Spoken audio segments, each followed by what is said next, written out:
The Dave Hooker Show. A presentation of Off the Hook Sports. Objective insight, expertise, top guests. Available on YouTube, Apple, Spotify, and the Off the Hook Sports app. Download now for free. Also available on offthehooksports.com. I compute and obey. Now to Dave Hooker. Ready. Here we go. I'm not sure which day it is. I'm not sure I will all week because holiday weekends really mess me up. Hope you had a fantastic one. Again, as I said on Friday, Memorial Day is not just Veterans Day. It's not just Armed Forces Day. It's about those that gave the ultimate sacrifice. So God bless to those families. And thank you so much for what you did, for what we're able to enjoy on a daily basis. And wow, what a weekend for me. Caleb Calhoun, as you know, some of the backstory there. Lost a close loved one, pet. And I know you have a puppy and you're a dog person, so that was tough. But at the same time, we persevere and we move on. How are you, Caleb Calhoun? I am good, Dave. I am sorry to hear about your dog, but you know that's got to be rough. I haven't personally had to put down a dog, even though I've lived with dogs my whole life. That's usually been my other family members, so I can imagine what that's like. Wasn't great, but we move on. Tennessee with a big football weekend, so we want to break that down. And if you haven't had a chance to check out what Caleb Giroux's been doing on offthehooksports.com, he was putting it in over the weekend time-wise, so he's been up and rolling all weekend while I had some questionable cell service. So we certainly appreciate Caleb for all he's doing in covering recruiting and really knocking it out of the park. So let's go ahead and get rolling with that. Let's get started as Tennessee with a monstrous recruiting weekend. It is time for Four Downs. Four Downs brought to you by Campbell, Cunningham, Taylor, and Hahn with Caleb Giroux. I'm Dave Hooker. Four Downs now brought to you by Campbell, Cunningham, Taylor, and Hahn. I don't have glasses or contacts. Here we go. Four Downs. 4 questions. 4 answers. The Dave Hooker Show. Four Downs. A presentation of offthehooksports.com. All right, first down as we look back on the recruiting weekend. If you have any questions, throw them at me at the message board. First down, how big is Peyton Lewis? The commitment that if you listen to offthehooksports.com, if you follow us on the Twitter and on our website, pretty much had a good idea that Peyton Lewis was going to end up at Tennessee. So not a surprise commitment. But how big is this commitment? Peyton Lewis, what do you make of Peyton Lewis? By the way, a big show. ESPN's Adam Rittenberg will join us a little bit later in the program. So what do you make of Peyton Lewis, the pickup there, Caleb Calhoun? Dave, quite honestly, I think it's a bigger commitment than it looks on paper. On paper, Peyton Lewis is a fringe 4-star. 4-star on 247, 3-star on Rivals, kind of vacillates between. But I'm going to do what recruiting services get lambasted for doing all the time, but you know they do, and I can't blame them, which is I'm going to evaluate a player like him based on who is pursuing him. And when you talk about I think they should take that into account.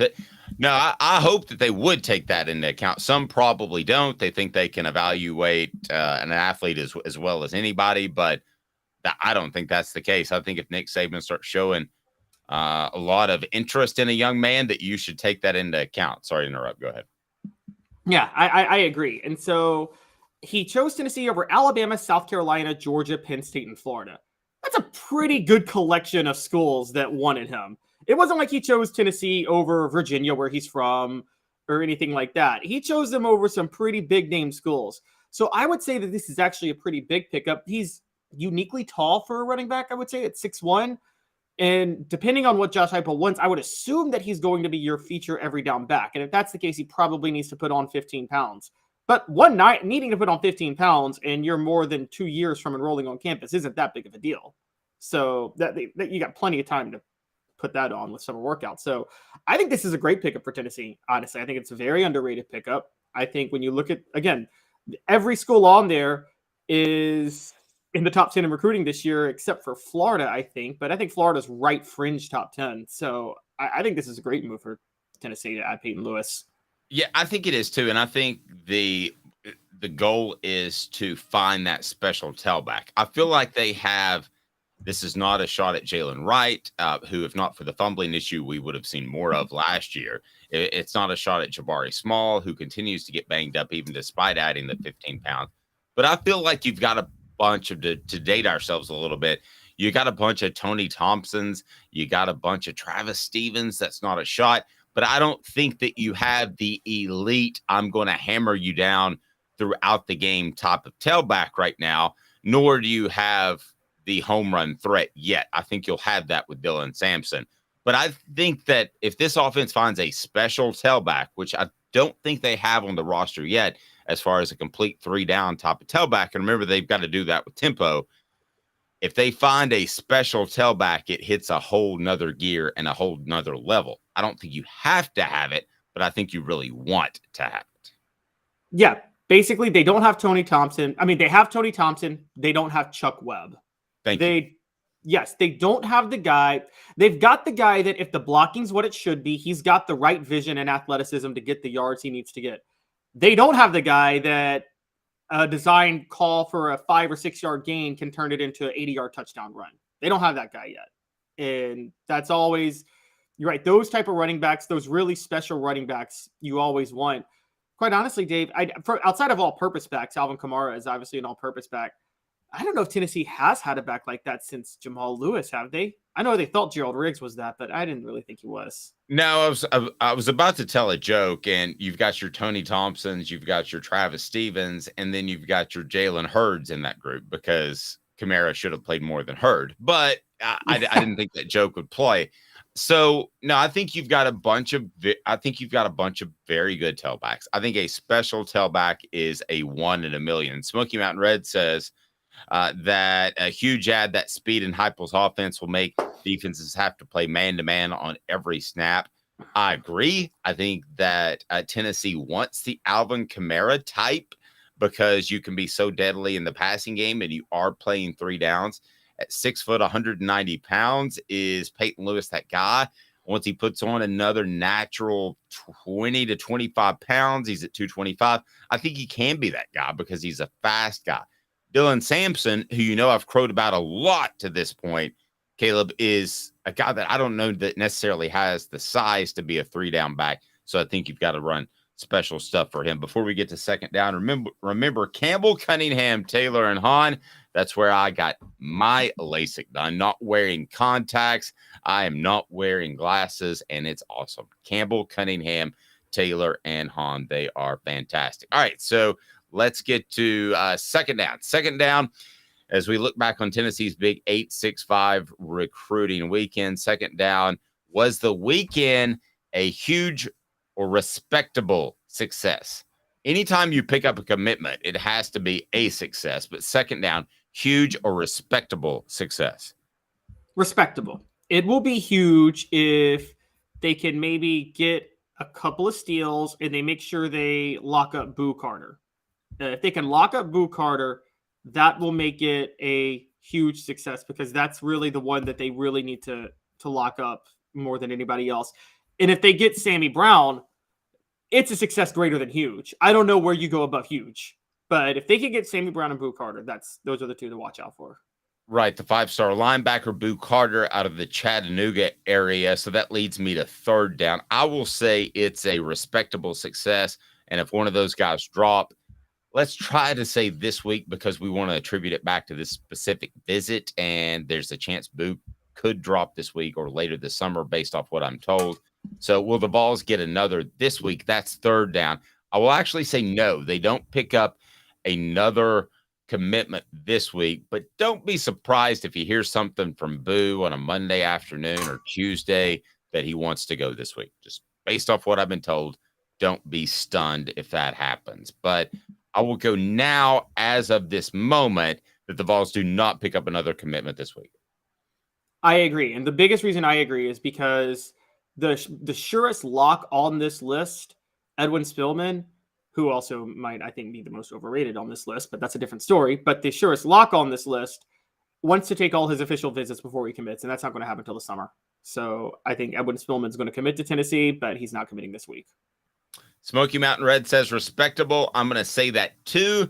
I think if Boo drops on a Monday afternoon or a Tuesday, then I think that would make it a very commendable and huge, monstrous success. Sammy Brown, I just get the feeling that's a long play. Let's go fourth down, next get. I think you and I agree. If it's going to be anybody, it's going to be Boo Carter, right? Yes. If it's going to be anybody, it's going to be Boo Carter. Unless Boo Carter decides to drag this out, at which point, like I said, Edwin Spillman will be it. But I think Spillman's committing the minute he takes his last visit. He's going to commit to Tennessee next week. But let me tell you my thoughts real quick on Boo Carter, okay? First, I'm going to tell you Campbell Cunningham, Taylor Hahn. Campbell Cunningham, Taylor Hahn. I'm not wearing glasses. I'm not wearing LASIK. They're absolutely local, and they're incredible. Other eye offices will fly people in from Florida. You won't even talk to them. They called me on a Sunday night and just say, hey, how's it going? That's Campbell Cunningham, Taylor, and Hahn. They have the local individual vision centers as well, but when you need LASIK or you need cataract surgery for your eyes, Campbell Cunningham, Taylor, and Hahn, they've got it all. So check them out, Campbell Cunningham, Taylor, and Hahn. I'm getting a weird vibe from Boo Carter. I'm just going to be honest, that he's enjoying the process a little too much. That this is dragging on a little too much. I think he's going to end up at Tennessee. He has every right to take his allotment of official visits and take his time. But the simple fact is we're kind of at a scenario here where it's looked like Tennessee for a long time. So if not, why not pull the trigger? You had the transfer last year from high school to high school. It kind of feels like this could get a little bit interesting, and then maybe he's enjoying the process a little bit. Thoughts on Boo? I think he is, but is that a problem? I've heard of a lot of athletes who enjoy the recruiting process and they're still committed. I mean, you get free, you know how much you get free travel and a bunch of free stuff. I do the same thing, quite honestly. That's fair. I mean, you would like for a guy, if he's going to end up at your school, to go ahead and commit early, right? So that you get the momentum from it. But it's not necessarily fair to ask them to do that. So we felt like we had a question. Yes. So the shocking question is, given how much we know on the inside about this, the schools have to know more. So why are the schools willing to give him so much if they're pretty sure he's going to Tennessee? So your implication is you think he's really good? Well, no, what I'm saying is, why are the other schools so? Yeah, that's my implication, because they're working really. It seems like they're willing to go all out with these when they host him, knowing that Tennessee's a significant favorite. I feel like my understanding of recruiting is you don't really waste your time hosting, going all out with athletes are probably committed elsewhere. That's why I would argue it's a little bit disconcerting, because he could be telling other schools he's very much still in play.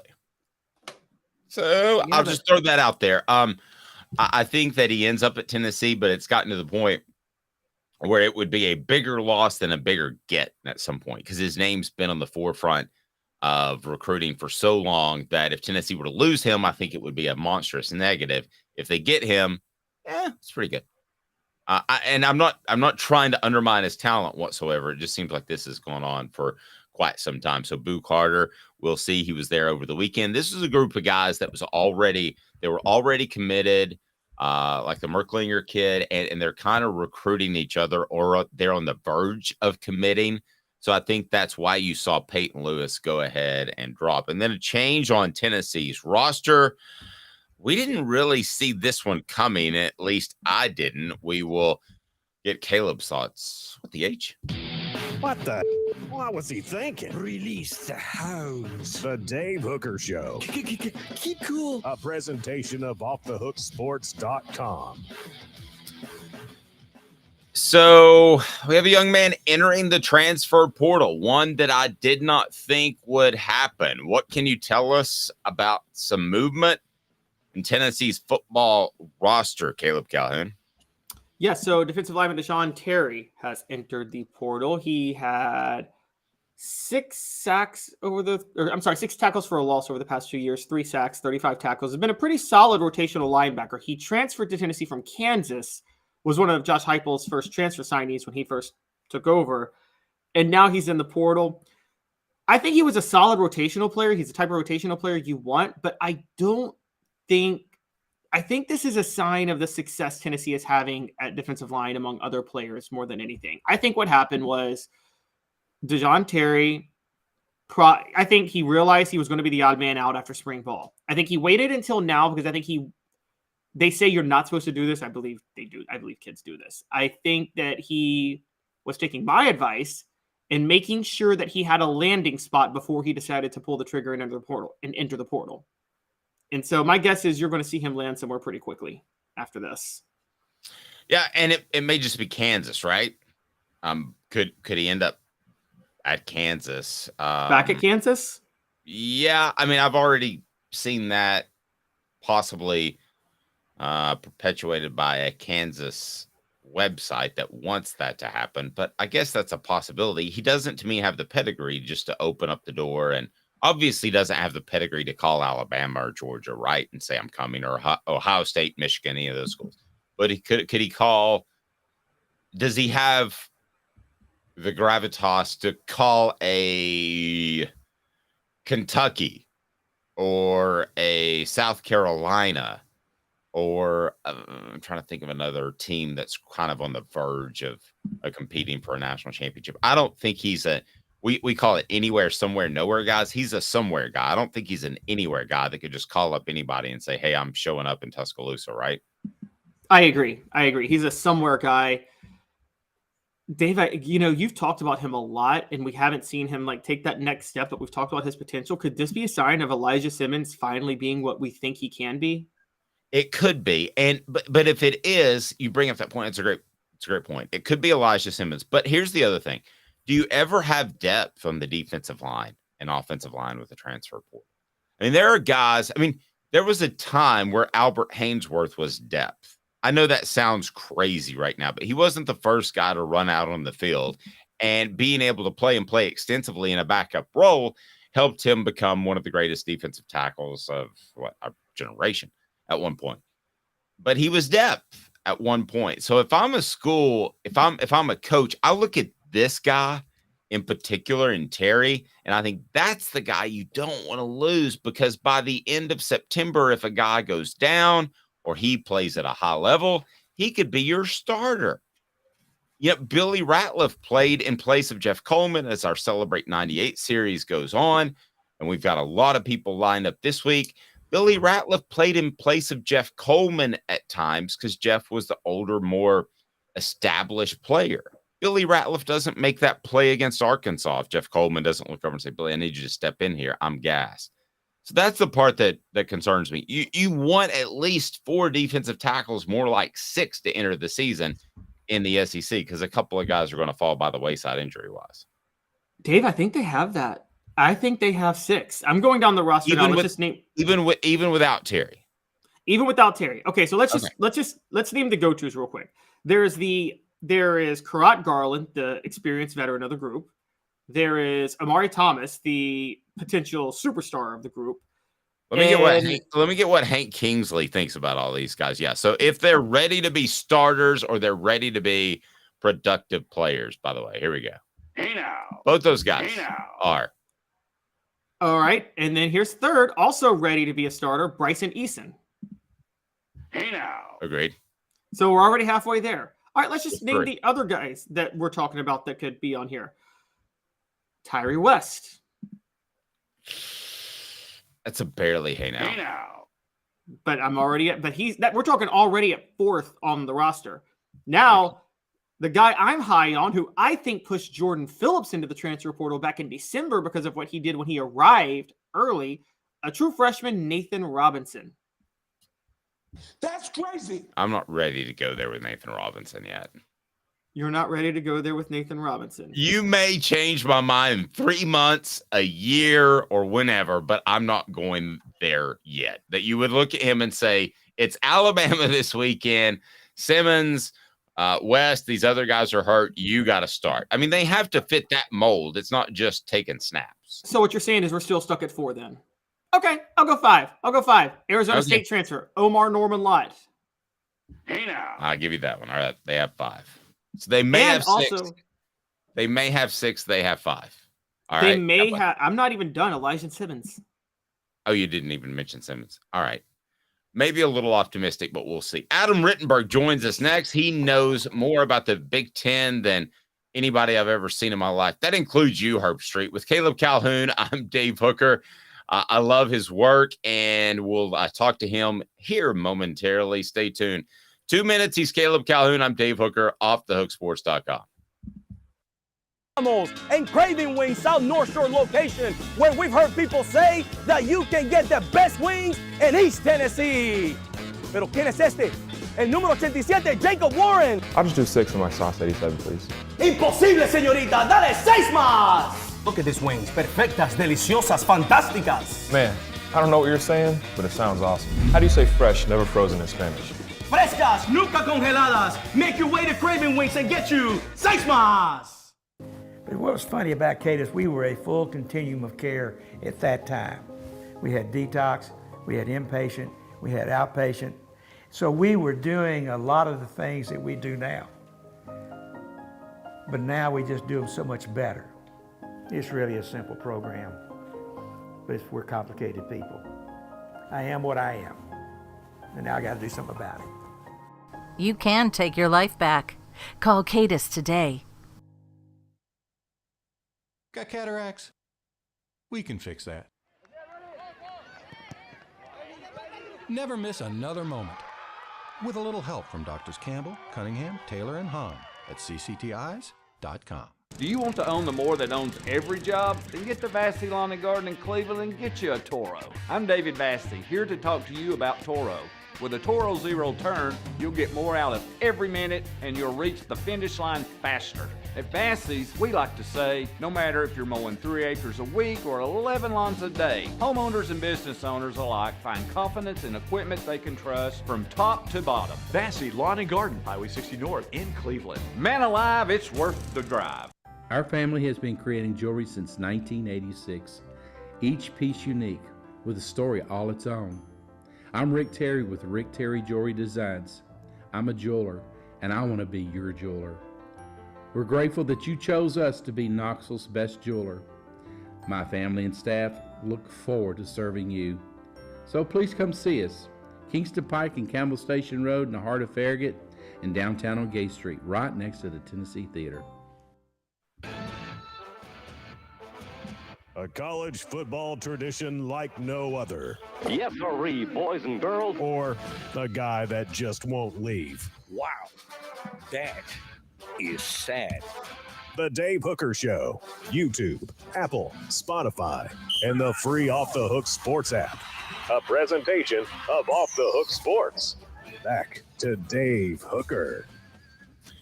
Hope you had a fantastic holiday weekend. Again, we want to thank all of those that gave the ultimate sacrifice on Memorial Day. Remember, that's what it's all about. And just can't imagine what some families have been through over the years. So God bless to you, and thank you very much for your loved one's service and giving the ultimate sacrifice. I want to remind you that portions of the program are brought to you by Andy Mason, AndyMasonRealEstate.com. He's got your home in Knoxville, best prices, best service in the biz. It's Andy Mason of AndyMasonRealEstate.com. You will love Andy. He's my realtor, should be yours, can save you thousands or tens of thousands of dollars. Adam Rittenberg from ESPN joins us now. Adam, how are you, sir? Doing great, guys. Thanks for having me. Hey, I do appreciate the time. So you got Tennessee fans riled a little bit last week. I think you may have seen our tweet where we tagged you. That's what these lists are supposed to do, right?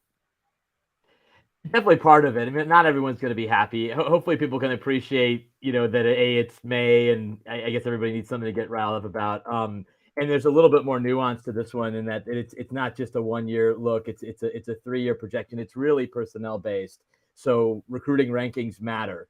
There's always debates about, how much do they matter? In this type of ranking, they do matter if you are recruiting at the nationally elite level. But I think Tennessee's in a great position offensively. They certainly lose a lot from this past season with those draft picks. It's still early, and that's something that I'd also remind people in Josh Heupel's tenure. He's done a really nice job, but it's still early. It's only been a couple of years.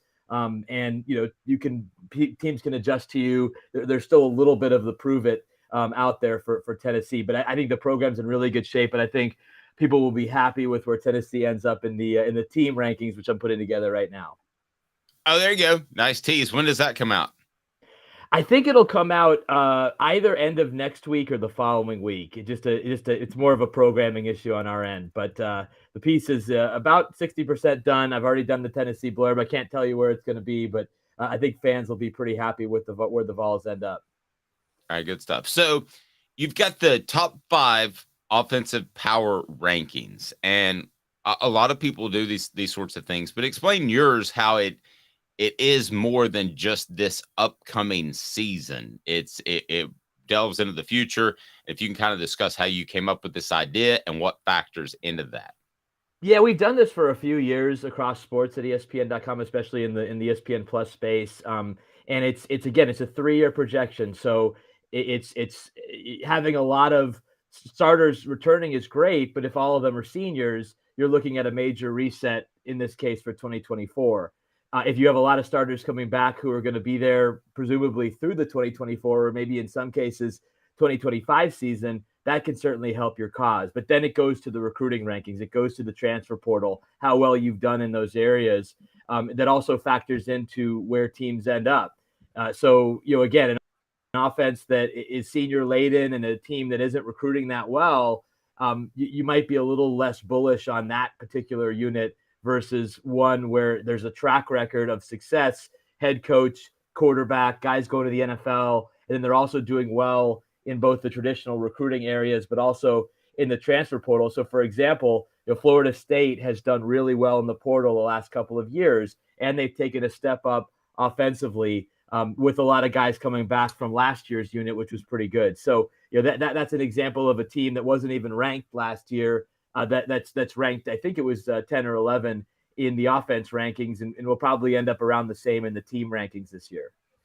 And there's something you alluded to that I wanted to back you on, because the headline, when somebody sees that Tennessee's not high up on the ranking, they're going to freak out after the season they had. But, somebody I spoke to within Tennessee's athletic department said after this year, because of what they lose and the dependence on some Jeremy Pruitt guys and dependence on the transfer portal, that next year, I think 2024, when people have that kind of circled as the maybe national championship run, this person actually had the opposite take. He said that's when it gets dicey because of some of the linemen they lose. I'm sure you looked into that as well.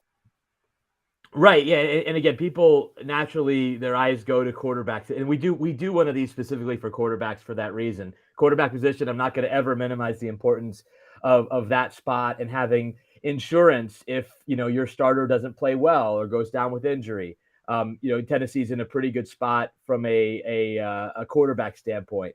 But the offensive line is huge. And, that's where I know you guys raised valid criticisms. And again, I'm here to take all of them. But, you look at what Georgia has done on the offensive line. It's an elite offensive line operation. Alabama, elite offensive line operation. Michigan's won the Joe Moore Award the last couple of years. And so you just have a little bit more confidence maybe at this point in Josh Heupel's tenure. That's not to say in a year we're having a different conversation, that Tennessee will be able to reload year after year and be an elite offensive line to run an elite offense. Those other programs are just a little bit more established at this point. And that's a critical spot because it's overlooked too often. There's just certain programs that have great reputations for offensive line play.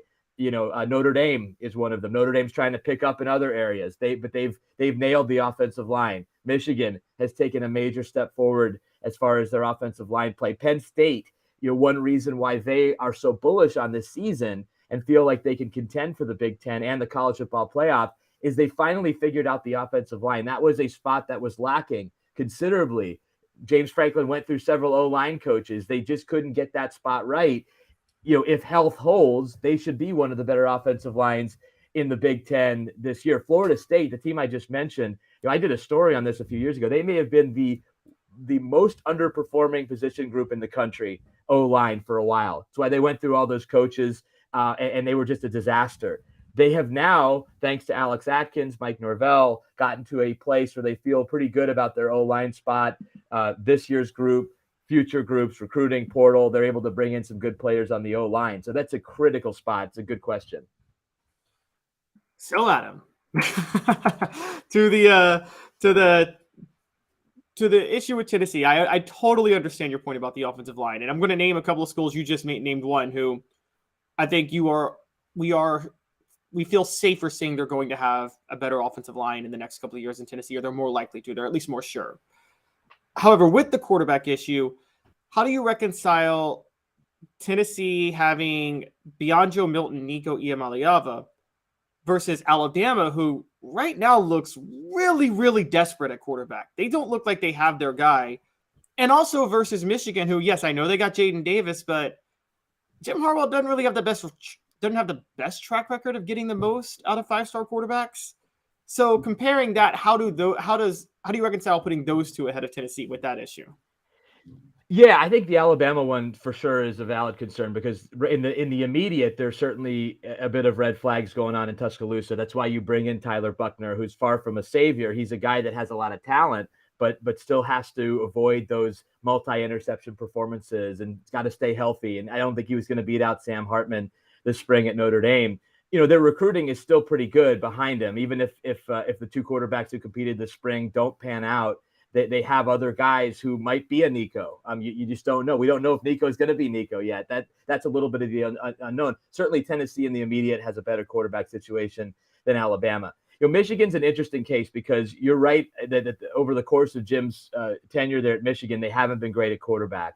I think they certainly took a step last year with J.J. McCarthy, and there's a pretty good chance he plays 2 more years before turning it over to Jaden Davis. I think he's going to be a really good quarterback, with the right type of development going forward. Will he ever be a top 10 pick? Maybe not, but I think he can be a very, very good college quarterback for Michigan the next couple of years. The other thing to keep in mind with, I would say, both Michigan and Georgia is that when those offenses are rolling, with the way they dominate the line of scrimmage, it's so easy to be a defensive player with those offenses. I saw them play. I saw Michigan against Penn State last year run for more than 400 yards and just overpower a unit that's pretty darn good, that had a couple of players selected in the NFL draft. They were no match for Michigan. So that style of offense, when it's rolling, is almost more effective than the up-tempo, score a bunch of points, because of what it does to your defense. So that's a little bit of a down the list factor to me, but I just think that when you have an offense like Michigan's was for much of last year, not all of last year, and they still have steps to get better,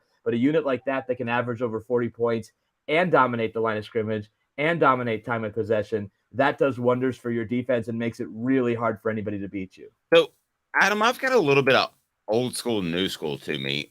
Back in the day, if you got a transfer, I'd give it less than 50-50 of sticking, because usually that young man had an issue at his previous school. Now with the transfer portal, maybe he just wants to play more. He could be a choir boy that with incredible athletic ability. He just wants to play more. But when you do these lists, how much do you weigh the success or lack thereof of the transfer portal? Because still, if you're an upper echelon type of team that's competing for championships, if you basically crap out on one of these transfer portal cycles, you could go from an 11-12 win team to an 8-win team, I would think. So how do you weigh that? I have no idea how you would even go about that. Yeah, it's a great question. I think you have to look at the program and their track record with recruits. And that's where I think Tennessee fans should be really excited, because you saw Hendon Hooker was on the trash bin at Virginia Tech. His career was over. There were questions about his toughness. And then he comes out and becomes a record-setting quarterback at Tennessee and a perfect fit for Josh Heupel's system. Brew McCoy, and he's had a weird journey and a crazy journey, but he's a guy that's having success. There's been other transfers that have come into Tennessee. So I think it's more, there's certainly an element of unknown with every transfer. Is it going to work out or not? But then you look at the programs that have had maybe more success than others with transfers. Michigan has done a nice job recently helping their program with some key transfers in key spots. If you're Florida State, you saw what they did last year with a guy like Jared Verse on the defensive line coming in from Albany, of all schools.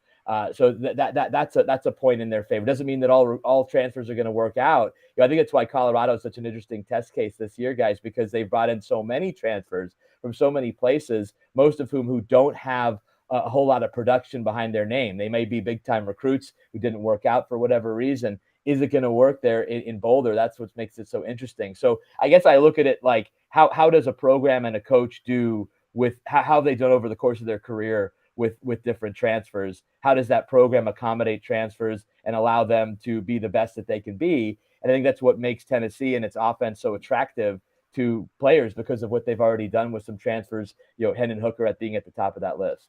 I still don't envy you on that, because you're going to write about somebody who's had success in the transfer portal and then suddenly it's going to blow up. Somebody, I don't know who it's going to be, but somebody will be that coach.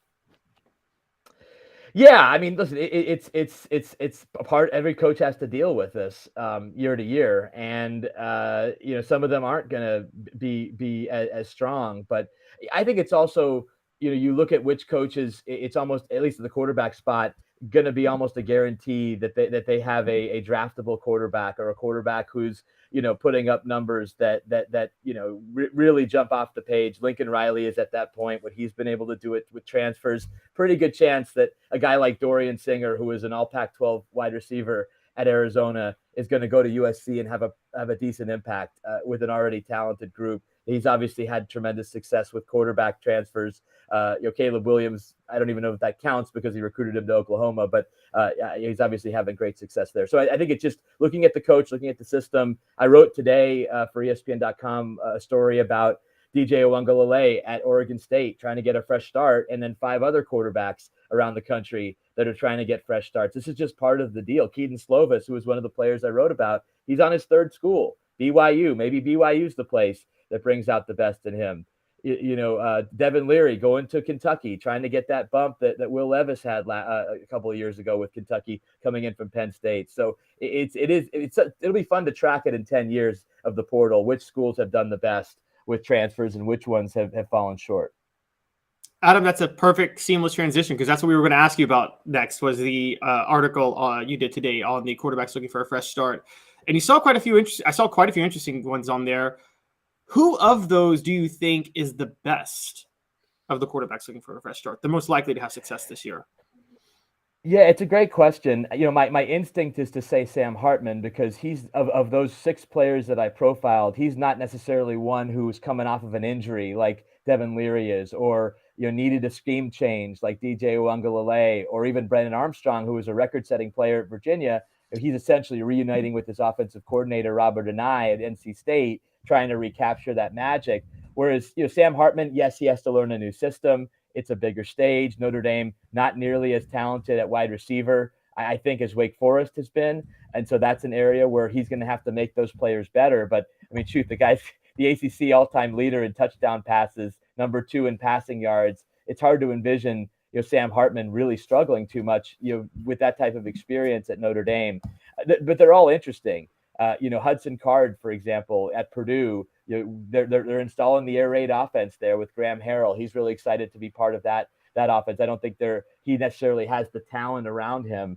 And that's what you kind of look at as well. BYU's got some talent around Keaton Slovis. He seems really comfortable with the coordinator, Aaron Roderick. Oregon State returns an all Pac-12 running back in Damian Martinez, so that DJ Uiagalelei, who, by the way, still has to win that job, if he is the starter, he's got some help around him. But I think in terms of just pure best, it's hard not to go with Sam Hartman, given what he's done over the course of his career. So if you would have not watched any games last year and just paid attention to the narrative of the NFL draft, I'm getting to a point here with Devin Leary in Kentucky, but you would have thought that Will Levis was John Elway stuck at Stanford when he was at Kentucky last year. Okay. And Dave and I talk a lot, like, we didn't see that. We thought Will Levis was a cause of a lot of their problems, quite honestly, last year. Do you think SEC teams should maybe fear Devin Leary even more at Kentucky? Is he because I think he might be better than Will Levis. I don't know what you think. Do you think he could be a real big threat to the rest of the SEC East?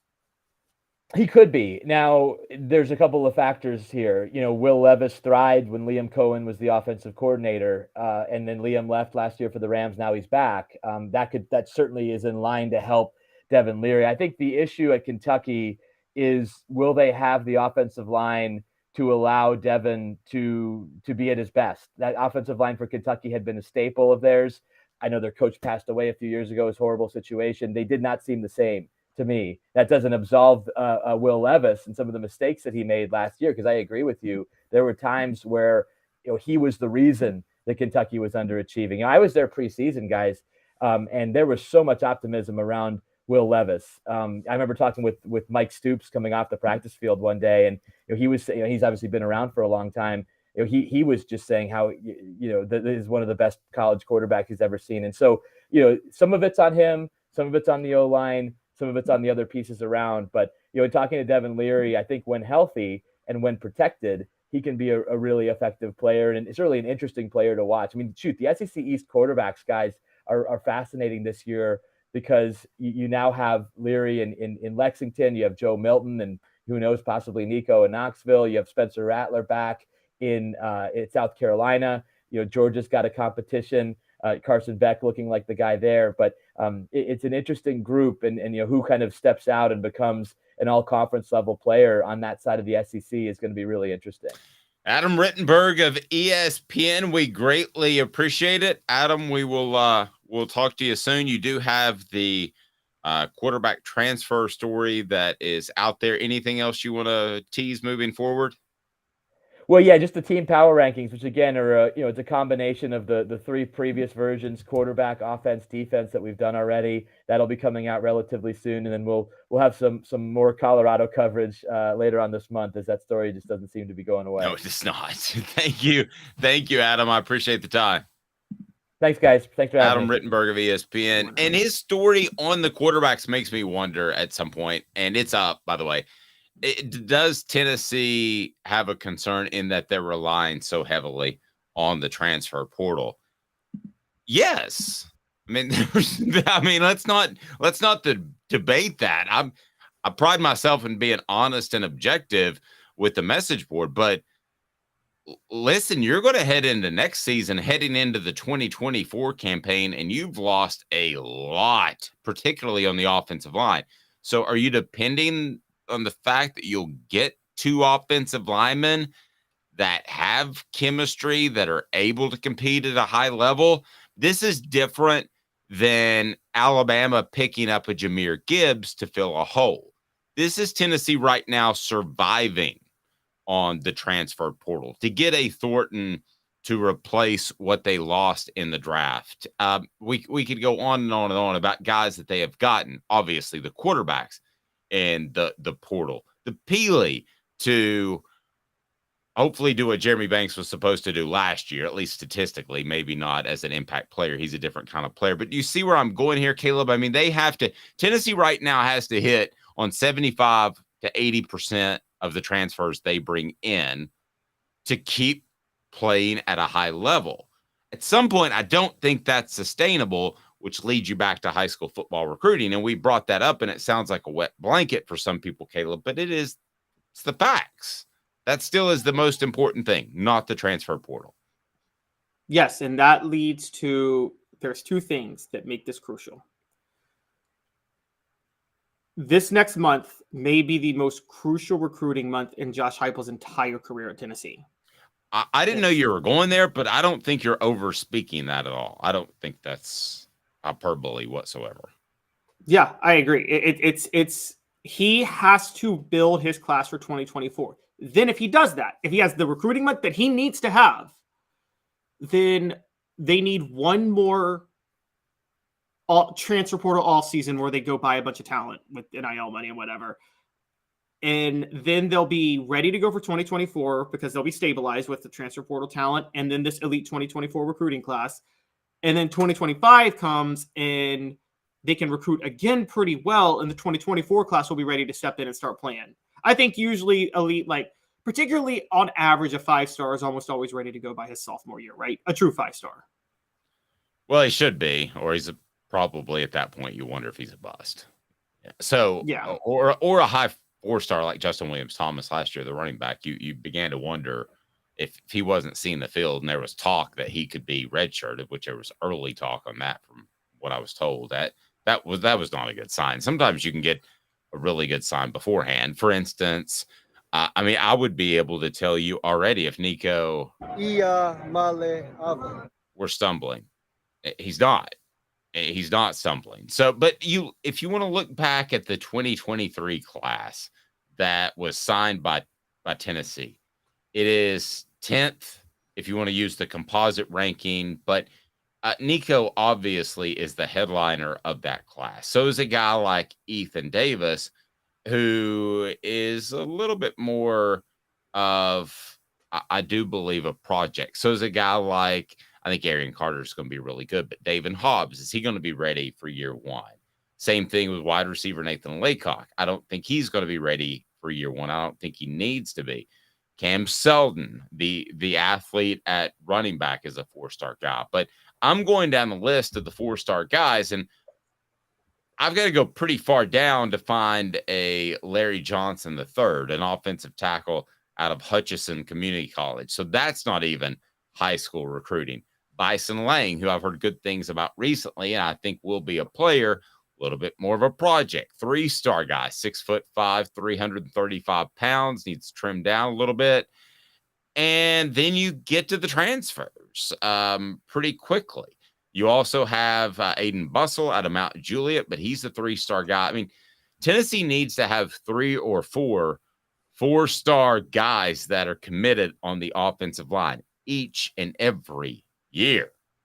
Caleb Calhoun. And you figure 2 of those will bust because the old rule in recruiting is 50-50.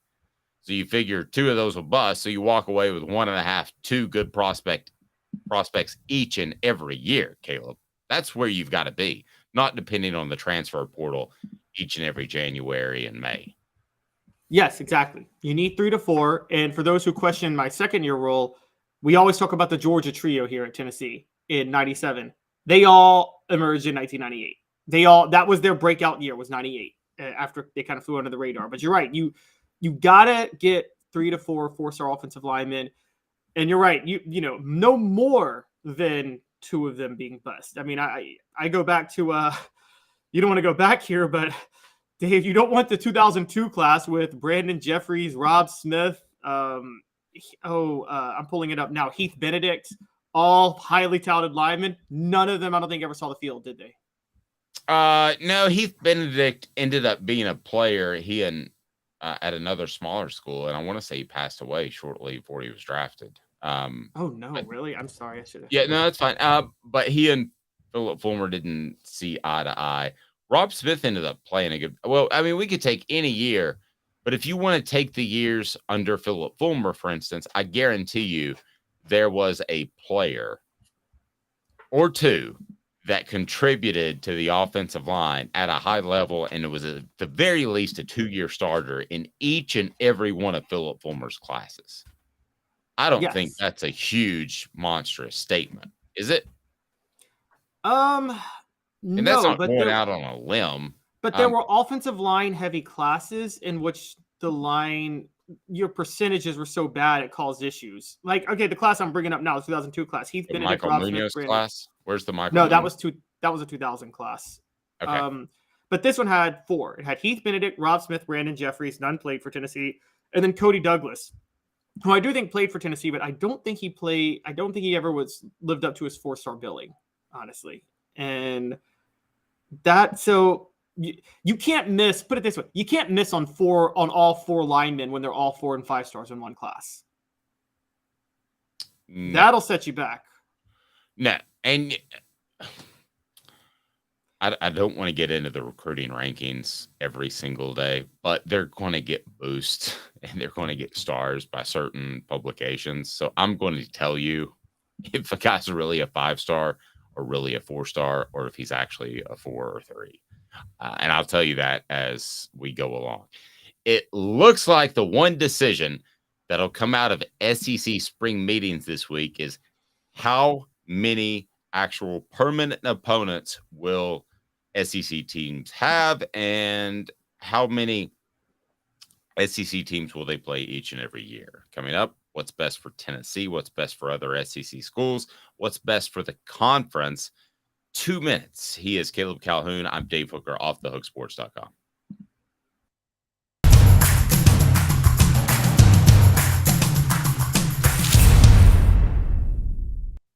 Don't forget to check out our Celebrate 98 series.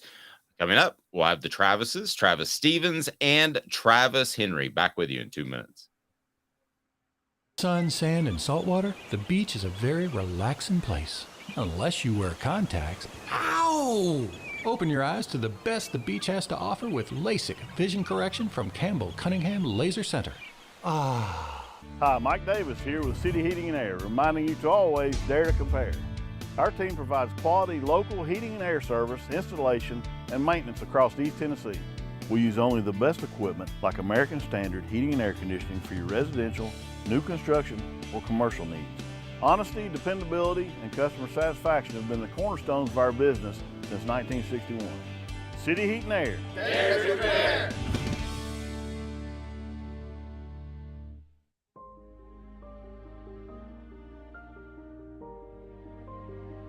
Our family has been creating one-of-a-kind pieces of jewelry in West Knoxville since 1986. Each piece is a combination of unique processes that bring your idea to life. Every day in our shop, a truly special item with a story all its own is being manufactured in our facility, bringing the history and family sentiment into a whole new generation of life. We're grateful that you chose us to be Knoxville's best jeweler, a title that we value and respect. Because to me, being a jeweler and owning a jewelry store are not the same thing. I'm Rick Terry. I'm a jeweler, and we want to be your jeweler.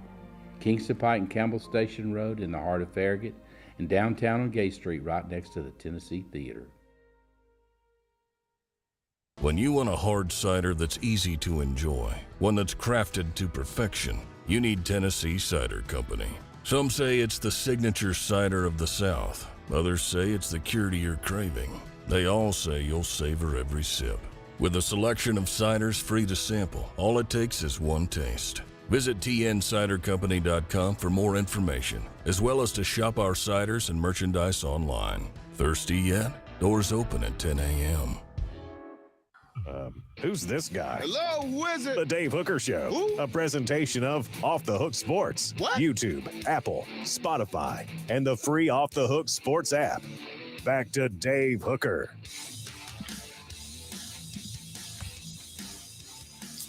What do we got coming up, Caleb? Are we going to get into the almost comeback wins because you're going to really stick that knife in and twist it concerning the Celtics coming back from 3-0 only to twist an ankle and not show up in Game 7? That was great. Yeah, do you wish they had just gotten swept at this point? Kind of. I mean, it is funny you bring that sorta. Because, I mean, the plan was I wasn't supposed to. We took a long weekend for my anniversary. The plan was we were going to get up early and on Tuesday morning and drive home. And then when I heard of Game 7, well, I wanted to watch 7 with my son on Memorial Day, right? Hoofed it out of there, and at one possession, Jason Tatum turns his ankle, and I knew that it wasn't happening. There's a debate on Michael Munoz.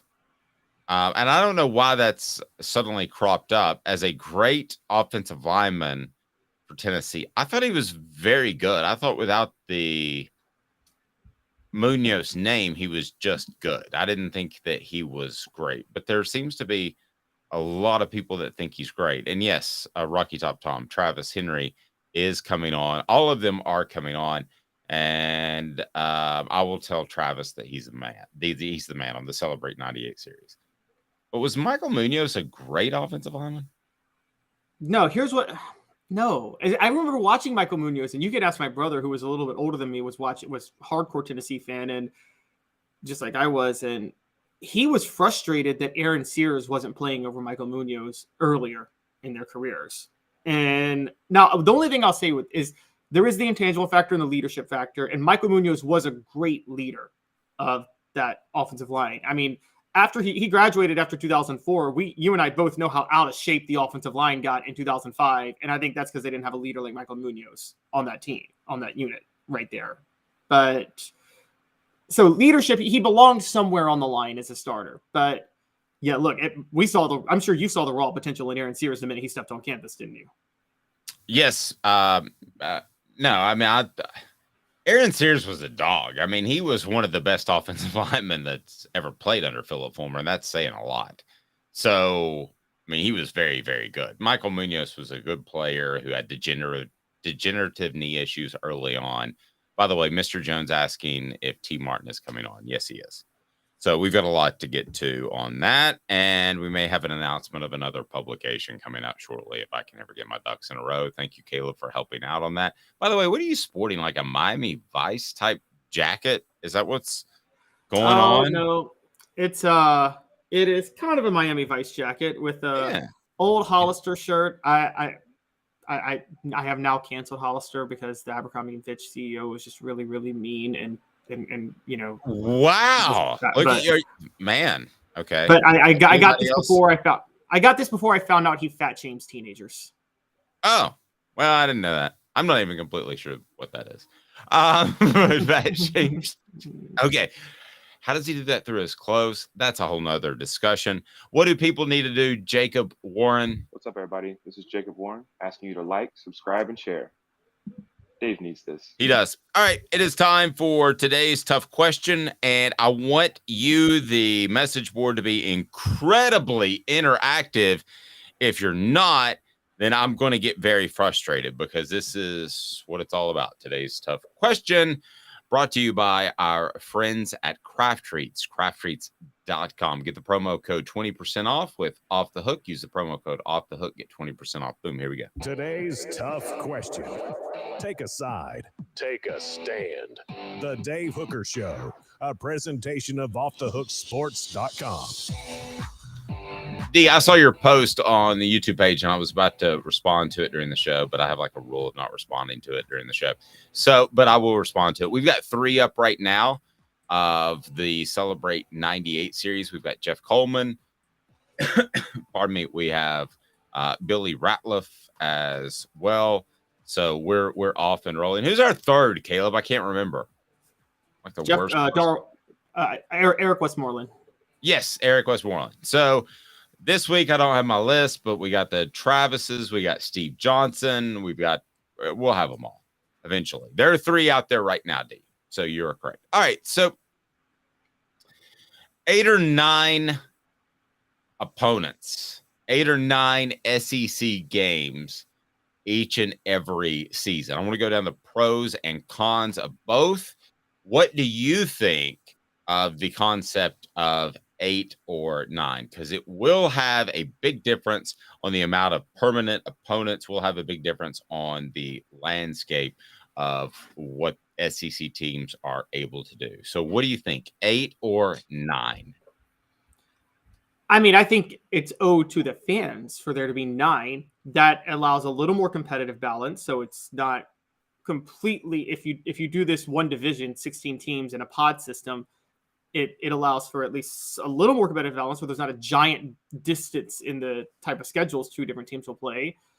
And it's just better games in general. You look, for the sake of fans don't deserve Texas, San Antonio, UConn, and Austin P all together. Amen. Amen. And you're going my direction. Keep preaching. Yeah. So I think it's 9. I will say this. I understand why the schools want to do 8. And this leads to something I have to bring up again, and I've harped on this. This leads, and I see his philosophy now, to me, to Greg Sankey's philosophy on negotiating. So one of the underrated holdups, guys, with the 8 or 9 games is 8 games with more easy non-conference games increases the likelihood that more SEC teams get into bowl games, so they get more payout from those bowl games, and they increase the likelihood of their appearing in college football playoff games, New Year's 6 games.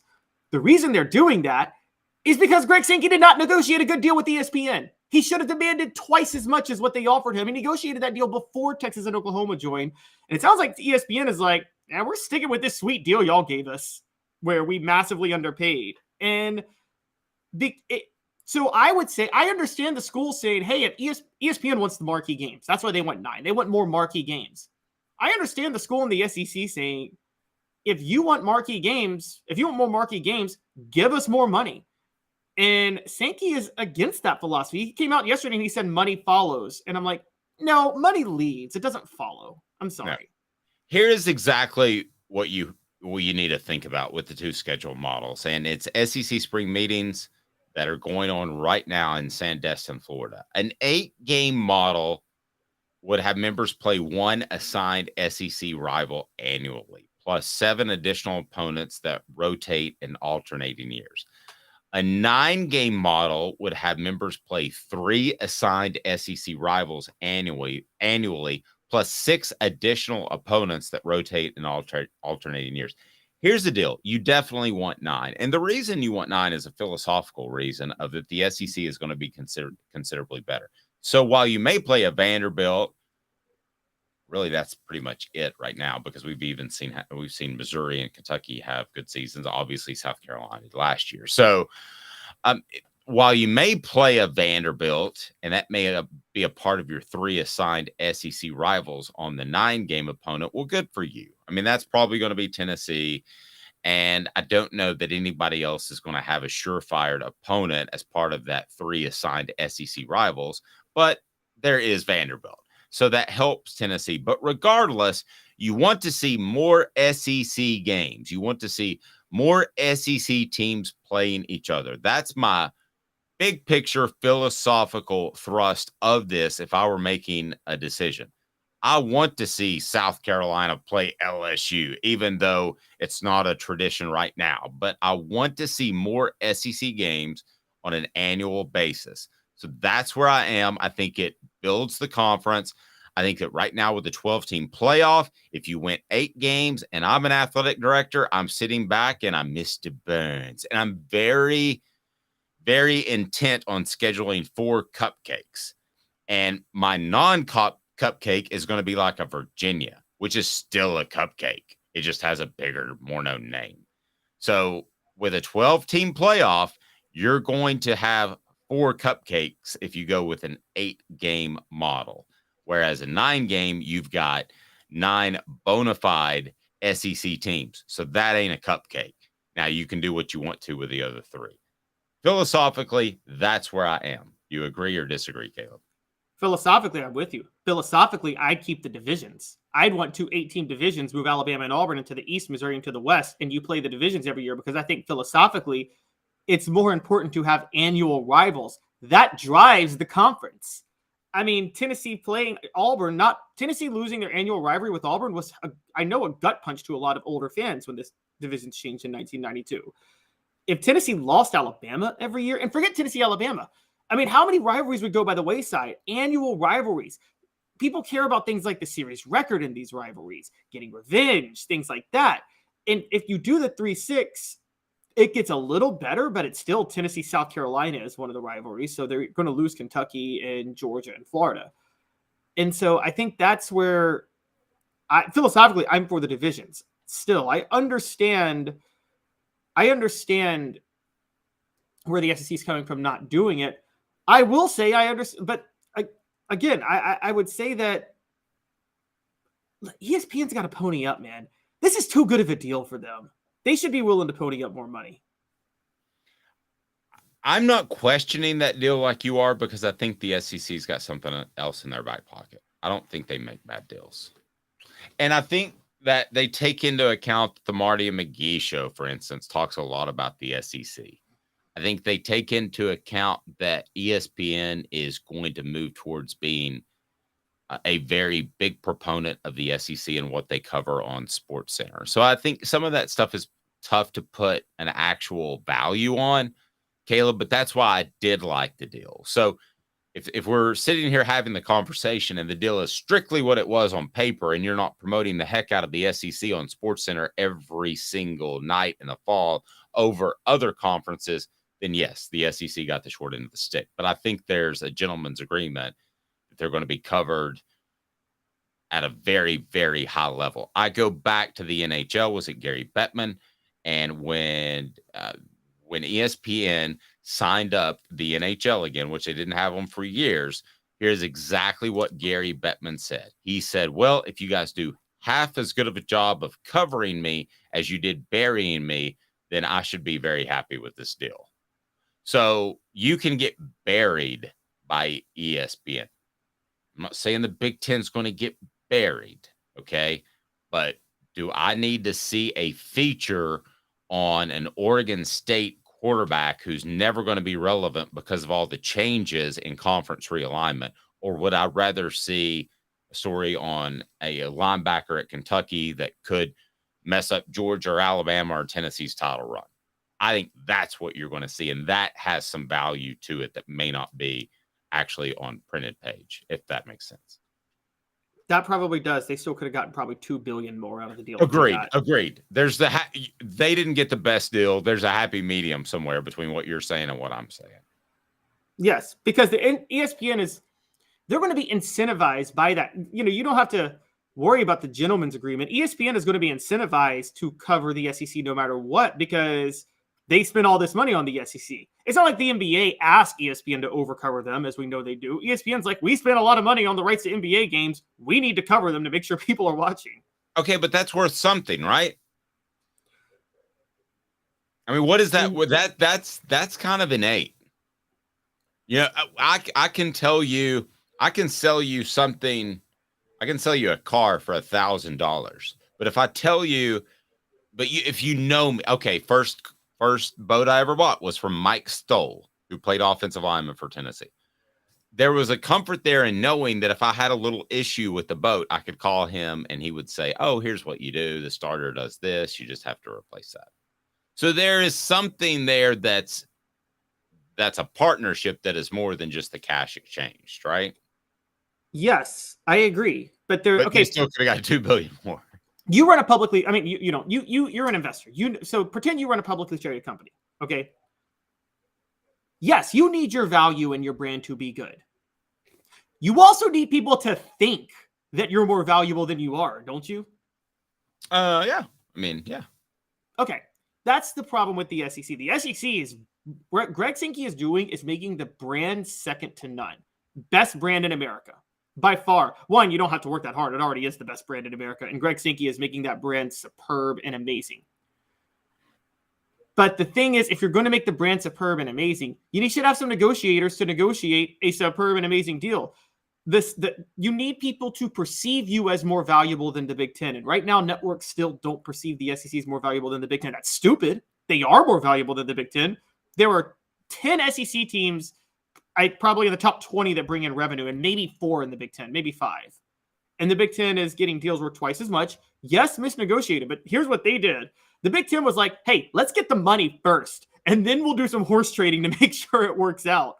And they'll probably be okay with that. Whereas the SEC is going, let's make our brand on rock solid foundation as great as possible, and then see what money comes with that. I'm like, okay, no, make your brand rock solid, but you need to have negotiators to make sure you get more than properly paid for that brand. Okay, so let's say it's a 9-game schedule. Who wins, who loses? I actually think Tennessee is going to be one of the bigger winners because of their ties to Kentucky and Vanderbilt. You're not going to leave Vanderbilt out, so let's say it's a 9-game schedule. That's a permanent opponent. Kentucky might be that. Alabama might be that. You would think that either way, it's not going to be Vanderbilt, Alabama, and Georgia, right? So Tennessee probably loses Georgia if they go to a 9-game and they don't continue with the divisions. That's good for Tennessee. Who's it bad for? I think it's bad for Alabama. I think Alabama, if their 3 permanent opponents are LSU, Auburn, and who else has been kicked around that Nick Saban got riled up? It was LSU, Auburn, and Tennessee. Tennessee, of course. I mean, that to me is pretty daunting. You have, and I'm not saying just because of recency bias. I think Auburn's always going to play you tough. I think LSU, even with a guy like, what's up, Hook? Even like with a guy like Ed Orgeron, I think that you can still play for championships and be a tough out. Now you do have a Josh Heupel at a Tennessee. I think Alabama is probably the loser in the 9-game schedule out of all the schools that I could point out. Yeah, that's why they're heading to Destin this week with Nick Saban favoring an 8-game schedule when Nick Saban has ranted about wanting a 9-game schedule for the past 10 years. But knowing what, I don't blame him for that either. So yeah, Alabama's a big loser. I'll tell you what, Tennessee's a winner either way. They're a winner on the 3-6. They're also a winner on the 1-7. Because if it's the 1-7, Tennessee's permanent opponent is Vanderbilt. every year. So what is the 1-7? If the conference does 8 games, Okay, you'll have 8 one games. permanent opponent. Okay. You'll have one permanent opponent and 7 rotating. Tennessee's one permanent opponent is going to be Vanderbilt. Yeah, I mean they do win either way, and you could certainly. I just don't want to see schools be able to be at Tennessee or anybody else be able to play 4 Patsies. I don't want to see 4 Austin Peays because I think if you go with the 8-game schedule, there's no reason not to do that from a pragmatic standpoint. Get in the playoff, see what happens, and that's exactly what you're going to see. Well, yeah, not just get in the playoff, get to a bowl game because again, the payouts, the revenue from bowl games. And this is what the SEC is looking at this weekend. This is why I keep saying the deal with ESPN was relevant. Was there's an incentive now to make sure you maximize there. You know, there's payouts for conferences that put teams in the playoff, conferences that put teams in bowl games. By the way, I don't know if you guys know this, but this is a really big issue that they haven't figured out with the 12-team college football playoff yet. There's payouts to the conference per team that gets in the bowl games. What happens, Dave, when the SEC puts 4 teams in the playoff? The Pac-12 puts 1 team in. Like the SEC is getting 4 times the revenue for the playoff. That's going to be an issue that's going to be a sticking point for a lot of other schools. And the SEC is going to sit riding high on that. And that's another incentive for them to stick with 8 games. True. Okay. So before I ask you what ends up happening, I'll remind everybody it's brought to you by crafttreats.com. Crafttreats.com, absolutely phenomenal for your pet.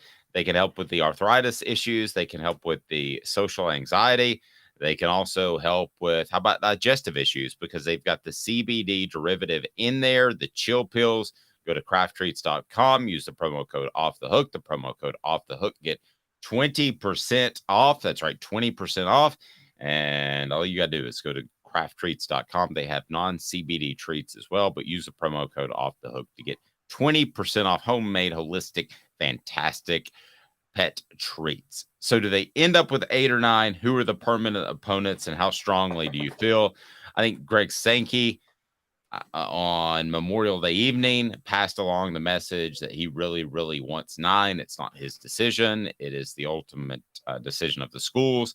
However, I think it's going to be 9, and I think that's where you're going to see it sit. And some people are going to get the short end of the stick. Some people are not. But I believe that it's going to be the 9, and I think Tennessee's 3 will be pretty simple. It'll be Alabama, it'll be Kentucky, and it'll be Vanderbilt. I think that Alabama is the loser because of permanent opponents. And somebody asked, they're already playing LSU and Auburn and Tennessee. Well, they are, but they would continue to play those teams even if they went away from division play. So that's where it gets challenging. I think Alabama is the significant loser in this regard. That's a pretty tough trio to play each and every year. You go into the year saying if you go 2-1 of those 3 teams, you've had a good season, and that's not what Alabama is used to. So I'm going to break from you a little bit. I don't think Tennessee's are very obvious. I think it's actually going to be Vanderbilt, Alabama, and South Carolina because they have to find 3 teams to play South Carolina. And so I think that's going to be Tennessee's 3rd team. They're going to lose their rivalry with Kentucky. I'm with you. Alabama's the loser. I'm also with you. They go to 9 games. And the reason I think they go to 9 games is there has to be some level of confidence in their commissioner projected. And look, Dave, the way you and I feel about Greg Sankey, we're kind of a little bit on. I don't say I have no confidence in Greg Sankey. I know that you're very bullish on you think he's 5 steps ahead of all of us. And maybe he is, but I'll tell you this much. For his sake, the SEC better do 9 games because if they go 8 games, that is a first sign of maybe a lack of confidence in Greg Sankey as the commissioner, given how much he's pushed for 9 games and how hard he's pushed for it. And I don't think he just dropped the whole we need to do 9 games last night for no reason. I think that is a purposeful, meticulous, calculated way to pressure the schools to try to make sure they do 9 games. No question in my mind. All right. A new feature that we've got, and we want to get your input from the message board. It is time for Smoky Hot Takes as we look back on Tennessee football history, and we'll probably do some other schools as well, but they wouldn't fit well under Smoky Hot Takes. So Smoky Hot Takes today, as we get off and rolling, is brought to you again by our friends at Craft Treats. Go to crafttreats.com, use the promo code Off the Hook. Sports, and promo code off the hook get you 20% off. All right, so Tennessee's biggest almost comeback, because the Celtics almost came back from 3 down to win a series. They did not. Thank you for pointing that out, Caleb. I really appreciate that. It's very nice of you. All right, so biggest almost comebacks are what? It's quite a few, and I want to know where you're going to go on this. But I don't know where I'm going to go on this. 2 that really stand out to me are 2016 Texas A&M. Tennessee, if you guys remember, started off 5-0, had the Dobbs nail boot Hail Mary game. They had come back from 4 double-digit deficits, 2 3-score deficits against Appalachian State, Virginia Tech, Georgia, and Florida to get to 5-0. They're behind by 2 touchdowns to Texas A&M. They score, cut it to 1, and then Texas A&M has a first down. They can run out the clock, but their running back keeps running, and he fumbles the ball out of the back of the end zone for a touchback. Tennessee goes down to score, tie it up, and loses in overtime. Should have gone for 2 at the end of regulation, but Butch Jones was never smart enough to think that far ahead. So that's an almost comeback. The other one is 2003 Auburn, where Tennessee couldn't stop the run and couldn't run the ball and fell behind 28-7. And Casey Clausen honestly almost single-handedly led them back to win that game, but threw an interception late. Okay, I'm going to go way back. All right. This is not a huge, monstrous comeback, but I'm pretty sure they were down. How about James Banks in that Georgia game? Yes. He played quarterback, and that was the game that cost them Chris Leak. You and I talked about it recently. They weren't down by a tremendous amount, but I just thought that they were not even in the same class as Georgia, given a quarterback issue because Casey Clausen was hurt. And James Banks, to me, kept them in that. They had the ball down about 4 points, I believe, on in Georgia territory, and they ended up stalling there. So, to me, they felt like they were down, and maybe you can pull up the box score as far as how far they were down. I remember that specifically. You're right. They were down 18-0 in the fourth. Okay, so they're down 18-0, and they almost pulled that game out. It would have been one of the most painful Georgia losses in the last 25 years during my career, basically. It would have been one of the most unexpected wins in Tennessee football history when you have to go with James Banks running the ball around like a crazy person and really not completing much except for design throws and flat passes, and they just didn't throw down the field a lot. It was an extended running game when they did throw the ball.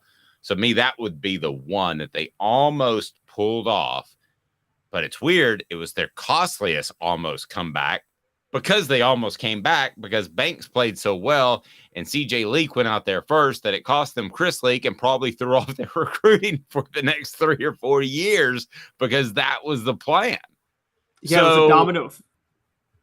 A huge domino effect, Caleb. Led to the 05 disaster and at quarterback. No, you're right. That's a good one. That's a really good one. 2000. Yeah. So the one I brought up. Here's the other funny part about that. Would they have been better off just to play, as far as the program, just to play CJ Leak, lose by 20 points, and get Chris Leak as your next quarterback? Oh, I think so.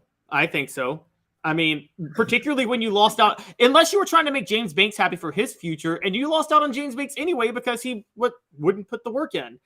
So, I think you knew you were going to lose out on James Banks eventually. I think that was the one chance for him to have a major impact on Tennessee's football program. Yeah, yes, that's probably true. Oh, it's funny. 03 Auburn, the one I brought up was the year after. Another one. So a couple that stick out to me, Dave. Before my time, but you may remember this. It's not a big comeback in terms of numbers, but 1990 Notre Dame, the year before the miracle at South Bend, where I was at that game. Remember Carl Pickens recovers the onside kick. They're driving, and Andy Kelly just throws a late interception. Yeah, Andy should have put some more touch under that ball. And he completed one where he threw a low profile on that very same route, threw a low profile pass early in the first half, and he thought he could repeat it. And if I remember correctly, the Notre Dame safety read that correctly. I was at that game strictly as a fan. My stepdad took me, and I don't think I'll ever be at a football game, a college football game, where there was more talent on the field. Now, that led to the miracle at South Bend the next year. But if you go back and look at the talent that was on that field, I still remember just a nice little toss sweep to this guy named Rahib Ismail. And he went by the Rocket for a reason. And I remember being in an end zone with like the all 22 cam that coaches look at. And I remember seeing him catch the pitch, Caleb, and me thinking within 2 strides, I don't think they're going to get him to the corner. And they didn't. And he was, boom, fastest man I think I've ever seen on a football field, other than Jamal Lewis running the 40-yard time at his pro day. And he was gone. But if you go back and look, there were probably on that field that day 25 guys that made an all-pro team. Oh, that's funny you say that, because I will never forget somebody I watched an old documentary about the 90s and the Vols in the 90s, and someone narrated that game, and they're like, there were so many scouts at that game that it was probably one of the best games ever for scalpers, because it was probably one of the hardest tickets to come by relative to that time in college football history ever, because so many NFL scouts paid money to get into that game.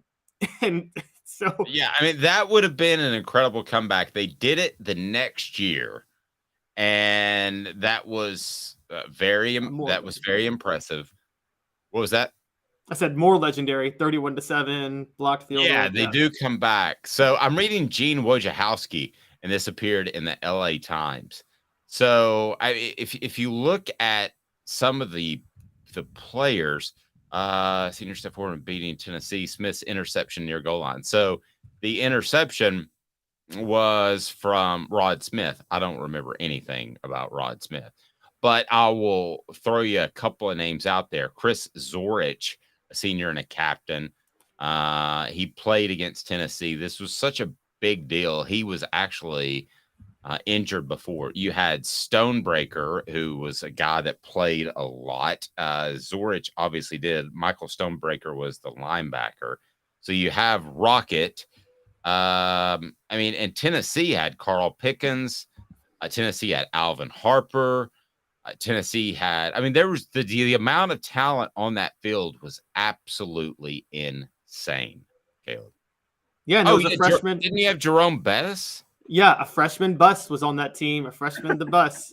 Ricky Waters was on that team. Did you name Ricky Waters? Ricky Waters. I didn't name him. Keep going. Yeah, but you're right. And then on Tennessee side, you're right. Alvin Harper, Carl Pickens, Anton Davis, Chuck Smith. Dale Carter. Carter. Yeah, this was a who's who of talent. This is the only thing that would have competed with this was had Tennessee actually gotten over the hump and beaten LSU in 01 and played Miami for the national title that year. That's the only game that would have competed with this one for like raw NFL talent on the field in one game. Yep, I can go with that. All right, so Mr. Jones says Battle for Bristol was a comeback win versus Virginia Tech. One, we're not looking at comeback wins, and that wasn't a comeback. Tennessee was down 14-0 in the first quarter, and then they blew them out the rest of the game. That's not really a comeback. No, it's not. But I see where he's going there. What about most legendary almost comebacks in school history? I think your last game as a fan, you mentioned this to me before, but does this count, or was this just the other team calling off the dogs? 96 Florida. Oh, my last one was actually 98 Orange Bowl with Peyton's last game. But okay. 96 Florida, man, you just never felt like that game that they were actually going to come back. Did we? Well, did anybody? Tennessee fell behind 35-0 and lost 35-29. They scored a touchdown with 10 seconds left and almost recovered the onside kick for a shot at a Hail Mary. So I don't know if you really count that as an almost comeback, or if you think. I remember Bob Stoops came out because Spurrier had gotten a lot of heat for running up the score around that time. So I think just to stick it to the media, he decided to sit on the lead against Tennessee. And so, I'm with you. I can't go one that felt like more of a comeback. Sometimes comebacks don't feel like a comeback because you mentioned the LSU one. It felt like Tennessee in 2001. It felt like Tennessee should have led the whole dad blame ball game anyway, because they come out at halftime and they say Rohan Davey and LeBrandon Tofield for LSU are unavailable for the second half. And that's when I immediately start, and Tennessee's up 14-0. So LSU obviously led because they won, but wouldn't have felt like a comeback to me. No, I agree. Yeah. No, the LSU comeback, funny enough, an almost comeback was the year before against LSU. I just thought of this. At LSU, when AJ Suggs brought Tennessee back. Remember that one? Yes. And then they lost in overtime. And they lost, and that was Saban's team that lost to Law Monroe. Louisiana Monroe. UAB, yeah. Yeah. Because you know what they did to motivate the players? Because they're listen, Alabama football, you got a bunch of homers. Kentucky basketball, you got a bunch of homers in your media. Okay, those are the two. But then there are some that are kind of homers a little bit. And the Baton Rouge Daily Advocate running the picture of UAB the week before, waving their flag on LSU's campus when they upset the Tigers the day of the Tennessee game. Sorry, that was Homer media. Every LSU football player saw that on Saturday morning, that they're still running the old UAB pictures. They were ultra motivated. I saw that in my hotel room. I was like, uh-oh. So media was trying to motivate LSU, is what you're saying. Yes. Well, I mean, that was this game that it was a paper troll. A paper troll. We didn't have that back then. That was a paper troll. That was Nick Saban's emergence at LSU. A lot of people questioned the Nick Saban hire, particularly after that UAB loss. The win over Tennessee changed everything. And then the win over Tennessee the next year really changed everything. But, and then I saw on the message boards, another one you were at, Dave, an almost comeback, and would have been the most unlikely one. Mount Cody, 2009, Alabama. I thought about including that one as well, but it felt like a nip and tuck game. Well, remember, Alabama had the ball up 12-3 with 2 minutes left, and we thought they were going to run out the clock. And then Mark Ingram had his only fumble of the whole year.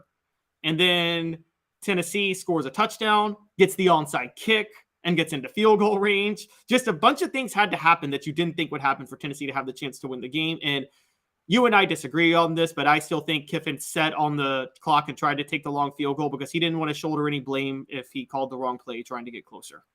Well, we don't disagree on the first part. He sat on it too long. Whatever the motivation, good Lord, we could be as clinical psychologists, and neither of us would know the answer to that. I hope that person makes good money. Yes, but I saw him do that. Sorry. Go ahead. I saw Kiffin do that a couple times. Like at Florida that year, I saw him play clock management just so he wouldn't lose by a lot, so he could sell something to recruits. If they were down 2 scores, then I will say yes, that would be number one. Because even if you beat Notre Dame in 1990, they were never down 2 scores to LSU in either of the games we discussed, were they? No, they were down way big to LSU. 2000, they were down 31-15, and they got 2 touchdowns and 2 2-point conversions in the fourth quarter with AJ Suggs at quarterback. But I'll take Alabama at Tuscaloosa that particular year as my number one. I forgot they were down 2 scores. So yeah, they were down 2 scores. Smoky hot takes. There you go. Tennessee's biggest almost comeback is, do we agree? Or are we agreeing on this, Caleb? Alabama 2009. Are we going to go with that one? I can't tell if your shirt's Miami Vice or more likely, I don't know, the hip LA marijuana dispensary places. I'm going to still go You're with... the Woody Harrelson of the SEC. Oh, my gosh. I'm going to still go with 03 Auburn because that cost Tennessee the SEC East, where they were down 28-7. They scored 2 touchdowns in the fourth quarter. Clausen converts a 4th and 13, then draws a late hit, and he's in the red zone, and you're so sure he's going to score a touchdown to win the game. And he throws an interception, his only bad throw of the game. Smoky hot takes. There it is. Be sure and comment below the biggest almost comeback in Tennessee football history. We'll have more from SEC Media Days throughout the week. Looking forward to that. He's Caleb Calhoun. I'm Dave Hooker. This has been a presentation